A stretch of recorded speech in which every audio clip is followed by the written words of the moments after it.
Hello students, good morning all of you. Chapter 5 का आज हम लास्ट टॉपिक डिस्कस करने जा रहे हैं। छोटे छोटे दो टॉपिक्स हैं, दोनों आपस में रिलेटेड हैं।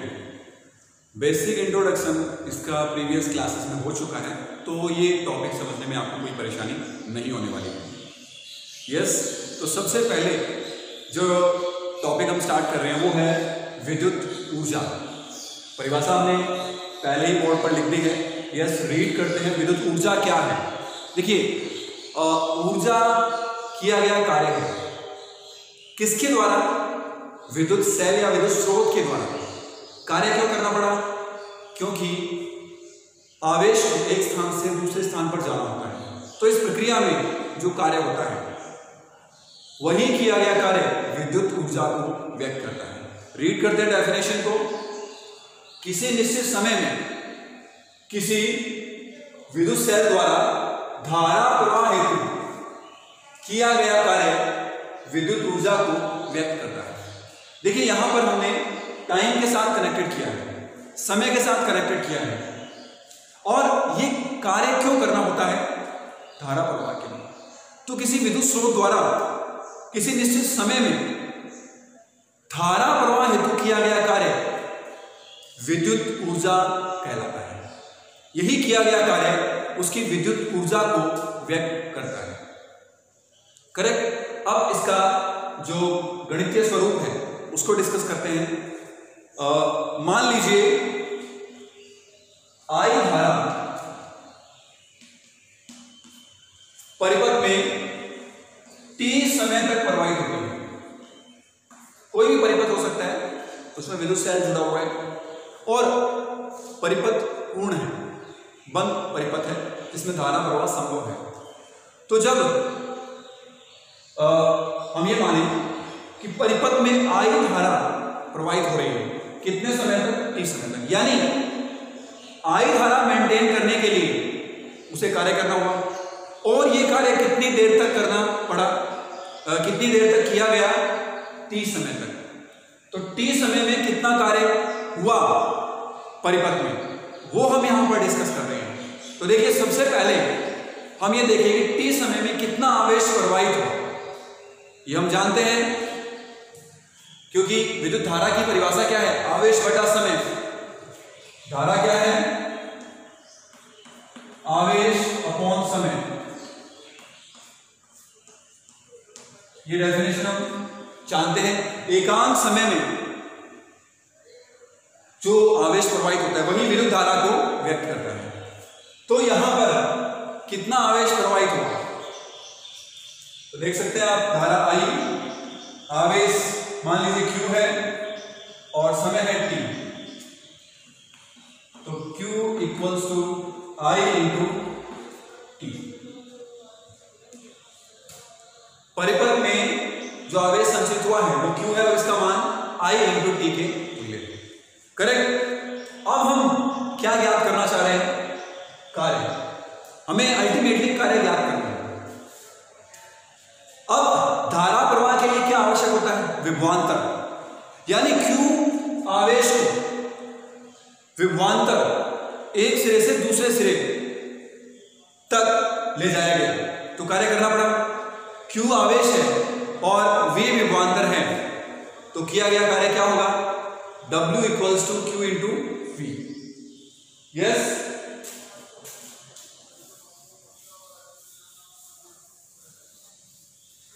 यदि विभवांतर V हो तो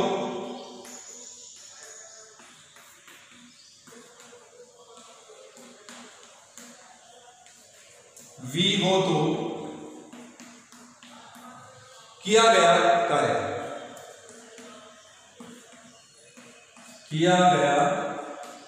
कार्य, W equals to Q into V। विभवांतर की डेफिनेशन हम जानते हैं, V इक्वल्स टू होता है W अपॉन Q। एकांक धनावेश को लाने में किया गया कार्य विभवांतर को व्यक्त करता है। तो यहां Q आवेश को V विभवांतर के मध्य स्थानांतरित किया जा रहा है, तो किया गया कार्य क्या होगा? W equals to Q into V। Correct. Q की वैल्यू अभी फाइंड की थी, Q बराबर IT रखने पर, तो ये हो गया W equals to VI। V की वैल्यू पुट कर दें, V बराबर IR। अगर प्रतिरोध R है परिपथ में और उससे I धारा प्रवाहित होती है तो V बराबर IR, विभवांतर कितना होगा IR, तो ये हो जाएगा IR IT, ये हो गया I स्क्वायर R।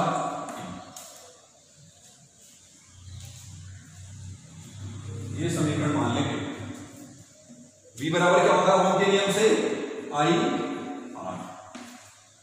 बाह्य परिपथ में मान लीजिए R प्रतिरोध जुड़ा हुआ है तो उसके सिरों पर विभवांतर कितना होगा I करेक्ट, क्योंकि धारा प्रवाह कहां से हो रहा है प्रतिरोध से, और प्रतिरोध के सिरों पर विभवांतर कितना है V, और आवेश प्रवाह हो रहा है प्रतिरोध से, सिरों पर विभवांतर कितना है V। तो उसी परिस्थिति में जो किया गया कार्य है वो हमने फाइंड कर लिया।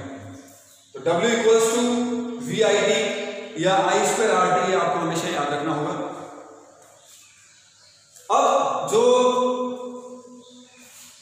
कार्य या विद्युत ऊर्जा का मात्रक है वो जूल होता है।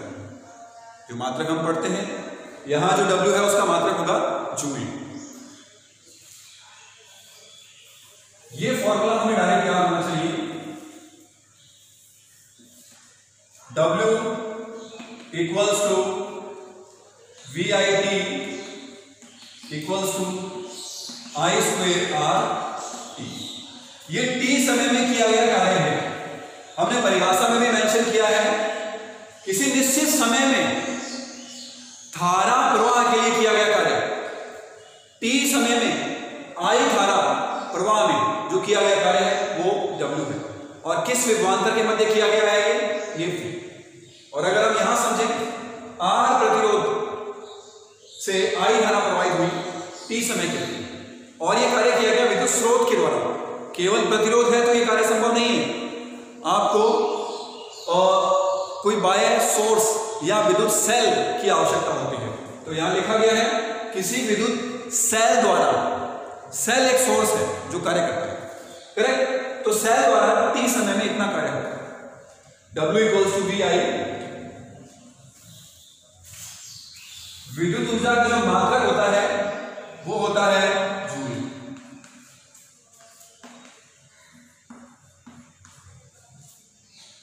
करेक्ट, जो कार्य का मात्रक है वही विद्युत ऊर्जा का मात्रक होता है करेक्ट। अब अगर हम यहां पर विद्युत शक्ति को समझें तो वो क्या है, T समय में अगर इतना कार्य हुआ है तो एकांक समय में कितना कार्य होगा, यानी उसकी शक्ति कितनी है। तो W अपॉन T यानी सेल जो आपने जोड़ा है उसकी कार्य करने की दर क्या है, वो होगी W अपॉन T। एकांक समय में किया गया कार्य स्रोत की शक्ति को व्यक्त करता है। तो आप लिख सकते हैं विद्युत शक्ति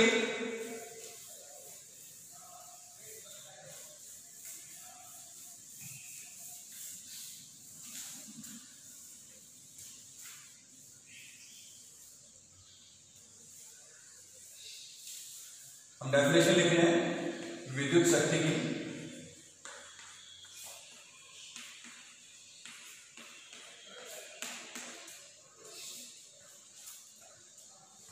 ये किया गया कार्य हमने नोट किया है। अब विद्युत शक्ति यानी किसी विद्युत परिपथ में विद्युत सेल या स्रोत द्वारा कार्य करने की दर को विद्युत शक्ति कहते हैं करेक्ट। तो डेफिनेशन लिखिए आप, विद्युत परिपथ में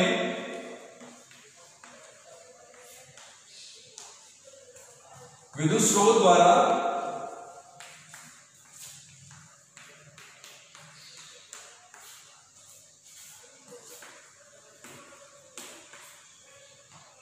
एकांक समय में किया गया कार्य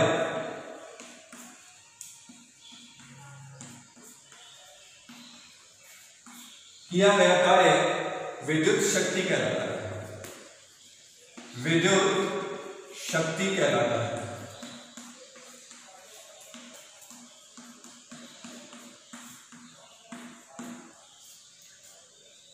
यानी अभी कार्य किसने किया था, सेल ने या विद्युत स्रोत ने। अगर हम समय से डिवाइड कर दें उसे, एकांक समय के लिए देखें कि प्रति सेकंड कितना कार्य हो रहा है, तो वो विद्युत शक्ति कहलाता है। तो हमने कितना कार्य किया है टी समय में, W, तो एकांक समय में किया गया कार्य क्या होगा, W/T। तो विद्युत शक्ति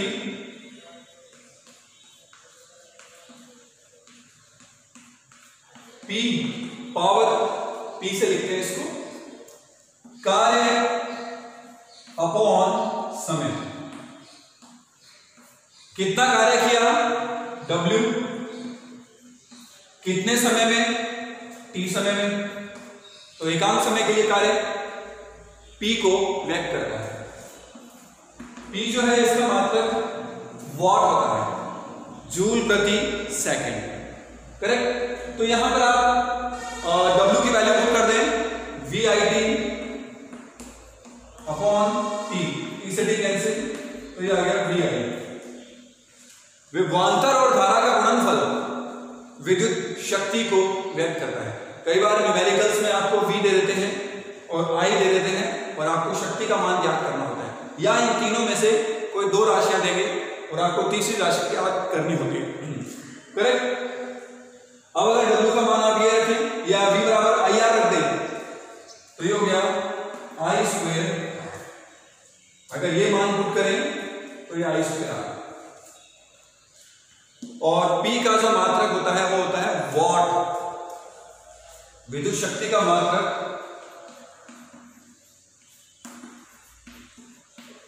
वॉट होता है और इसको व्यक्त करते हैं W से, कैपिटल W से इसे व्यक्त किया जाता है, वाट, करेक्ट। तो आप यहां देख सकते हैं W = P × T। ये जूल में है और ये वॉट में है और ये सेकंड। तो जूल किसके इक्वल है, वॉट गुणा सेकंड।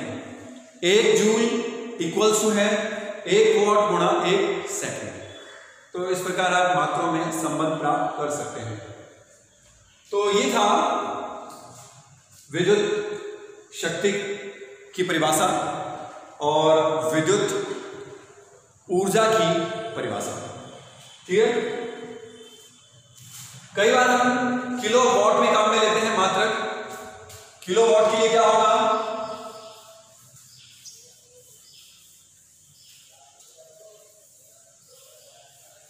आपको यहां पर एक सूत्र याद रखिए, P बराबर VI और I²R।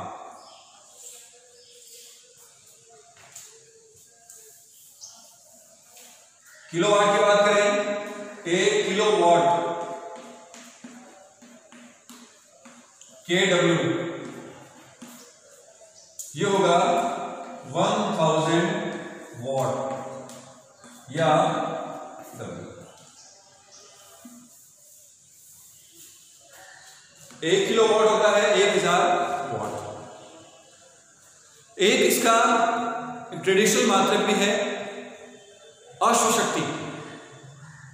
अब एक अश्व शक्ति बराबर हॉर्स पावर इक्वल्स टू होता है अश्व शक्ति, ये होता है 746 वॉट। ये आपको पता होना चाहिए, एक अश्व शक्ति का मान 746 वॉट होता है, ठीक है। तो ये ट्रेडिशनल मात्रक है। तो यहां पर हमने ये दोनों डेफिनेशंस कवर की है, विद्युत शक्ति और विद्युत ऊर्जा, राइट। अब हम विद्युत ऊर्जा का जो परंपरागत मात्रक है या उसका व्यवसायिक मात्रक है, परंपरागत मात्रक हम पढ़ चुके हैं अश्व शक्ति। अगर हम व्यवसायिक मात्रक की बात करें, ट्रेडिशनल मात्रक की बात करें, और कॉमर्शियल जो यूनिट है इसकी वो है किलोवाट।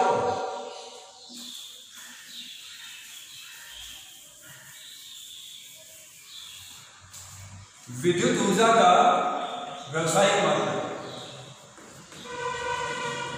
विद्युत ऊर्जा का व्यावसायिक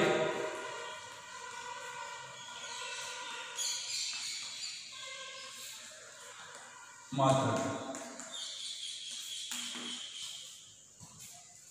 ये है कॉमर्शियल यूनिट। इसको समझना बहुत जरूरी है, क्योंकि घरों में जो इलेक्ट्रिसिटी बिल्स आते हैं, बिजली के जो बिल आते हैं, उसमें जो खपत होती है महीने की या 2 महीने की जो भी है, उसमें यूनिट्स लिखी होती है, बिल के ऊपर यूनिट्स लिखी होती है कि इस महीने आपने 500 यूनिट्स खर्च की। तो 500 यूनिट ये जो 500 यूनिट्स लिखा गया है, वो यूनिट क्या है, वो यहां पर हम क्लियर करने चाह रहे हैं। तो इसका जो व्यावसायिक मात्रक है वो किलोवाट आवर होता है।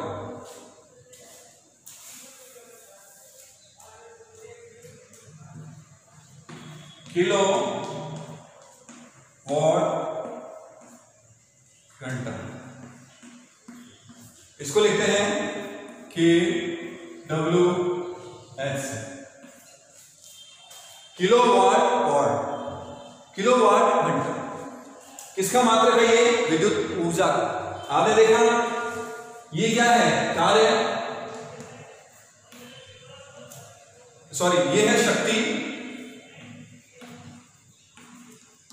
और ये है समय।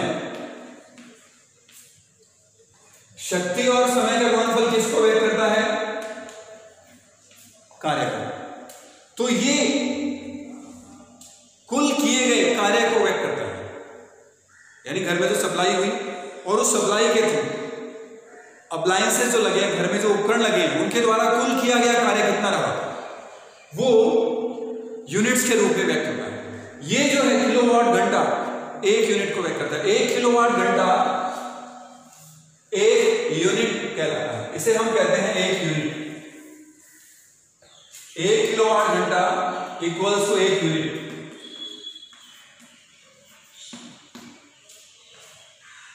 इसको अगर हम किलो को 1000 से मल्टीप्लाई कर दें और घंटा को हम अगर सेकंड में कन्वर्ट करें तो वॉट इंटू सेकंड में इसे कन्वर्ट कर सकते हैं। यहां पर अभी किलोवाट और घंटा है, इसको अगर हम कन्वर्ट करें वॉट और समय में, सेकंड में, तो आसानी से कर सकते हैं। 1 kWh equals to kilowatt 1000 what हो गया, 1000 वॉट। ये तो हो गया किलोवाट गुणा 1 और 1 घंटा, तो इसको आप लिख सकते हैं 1000 वॉट। 1 घंटे में सेकंड्स कितनी होती है? 3600 सेकंड, 3600।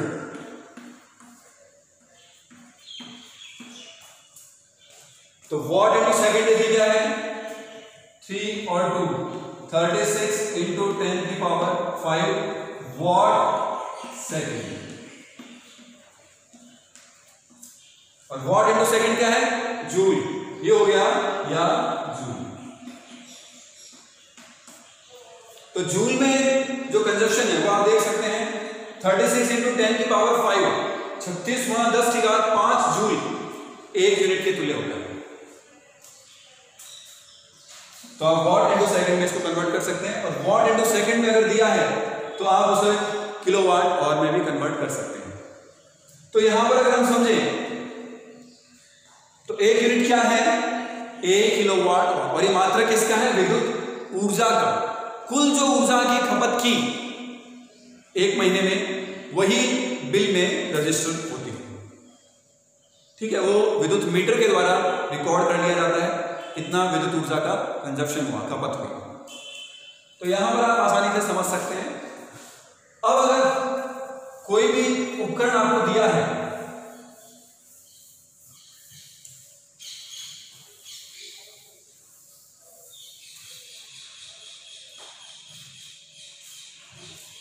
देखिए,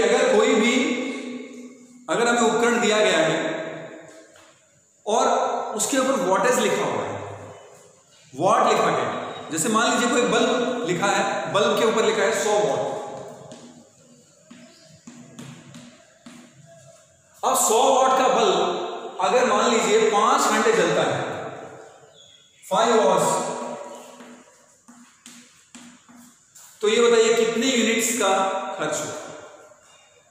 अब आपको पता है ऊर्जा की जो खपत है या विद्युत ऊर्जा है वो विद्युत कार्य है, तो अब वॉट को गुणा करेंगे समय से, 100 वॉट गुणा 5 आवर्स, तो यहां पर हमें चाहिए किलोवाट, तो ये हो गया 500 वॉट घंटा।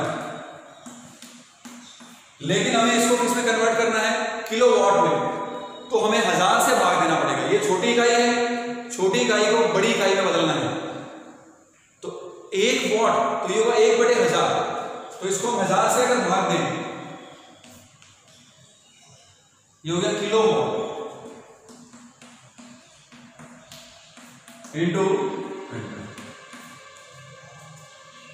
5/10 यानी 1/2 या 0.5 किलोवाट।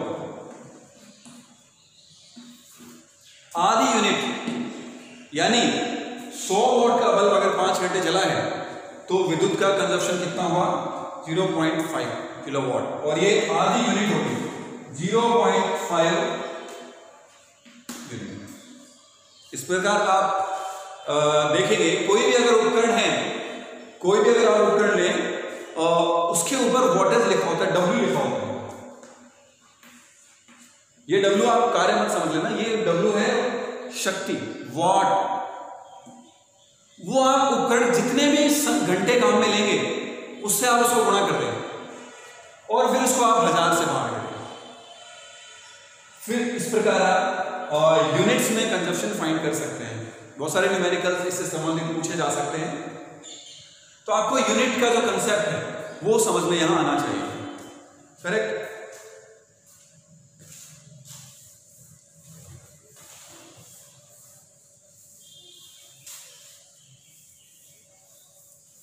अब हम समझ रहे हैं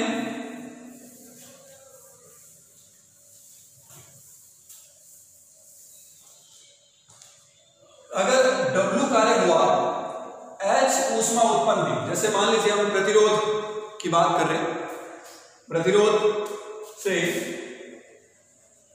उत्पन्न ऊष्मा H, धारा प्रवाह के कारण जो ऊष्मा उत्पन्न हुई है इसके गर्म होने से वो H है, और धारा प्रवाह के लिए किया गया कार्य W है।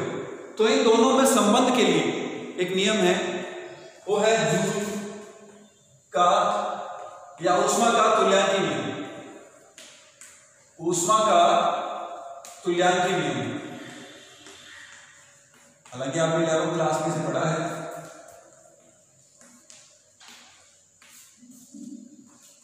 अब जितना ज्यादा कार्य होगा उतनी ज्यादा ऊष्मा उत्पन्न होगी, तो ये समानुपाती होता है H, W समानुपाती H।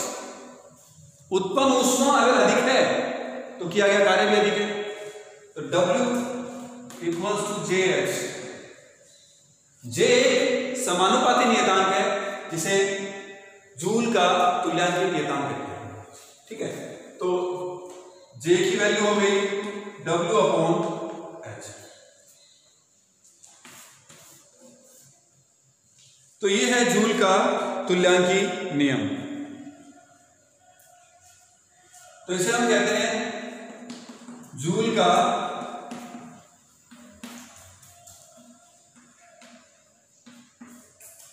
ऊष्मा तुल्यांक। करेक्ट। तो इस प्रकार से हमने इस टॉपिक को कवर किया है, और इसका जो मान होता है J का वो होता है 4.2। मात्रक आप देख सकते हैं, ऊष्मा को हम किसमें मापते हैं, कैलोरी में, और इसको वॉट सॉरी जूल में। कार्य है ये, कार्य है तो ये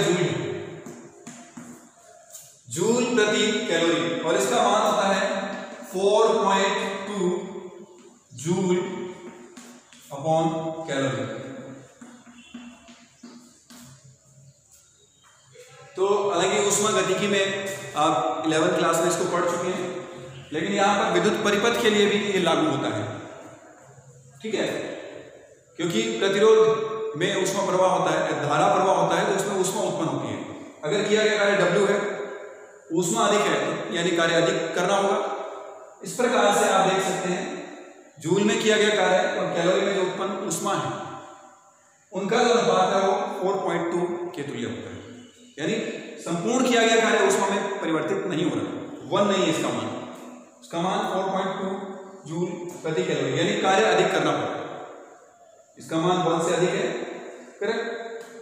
तो ये छोटे छोटे डेफिनेशन हमने पढ़ी आज, विद्युत ऊर्जा को परिभाषित किया और उसके पश्चात विद्युत शक्ति को, यूनिट को समझा हमने, जो इलेक्ट्रिसिटी बिल्स के ऊपर लिखी आती है, कितनी यूनिट विद्युत खर्च की आपने, उसके बारे में जाना। और फिर ऊष्मा का तुल्यांकीय नियम, इसे जूल का तुल्यांकीय नियम भी कहते हैं, जो कार्य किए गए कार्य में और ऊष्मा में संबंध को व्यक्त करता है। लेकिन यहाँ विद्युतीय परिपथ के लिए हमने इसका डिस्कशन किया है। वैसे 11वीं क्लास में आप यांत्रिक कार्य करते हैं और फिर उत्पन्न ऊष्मा को इससे संबंधित करते हैं, लेकिन यहाँ भी वही नियम लागू होता है। करेक्ट। तो इस प्रकार हमारे क्लास 12 फिजिक्स के 5 चैप्टर्स कंप्लीट हो चुके हैं। नेक्स्ट वीडियोस में हम चैप्टर 6 स्टार्ट करेंगे। आई होप कि आप लोग साथ साथ पढ़ रहे हैं और ये जो हमारा प्रयास है ये कुछ फ्रूटफुल साबित हो रहा है। Thank you.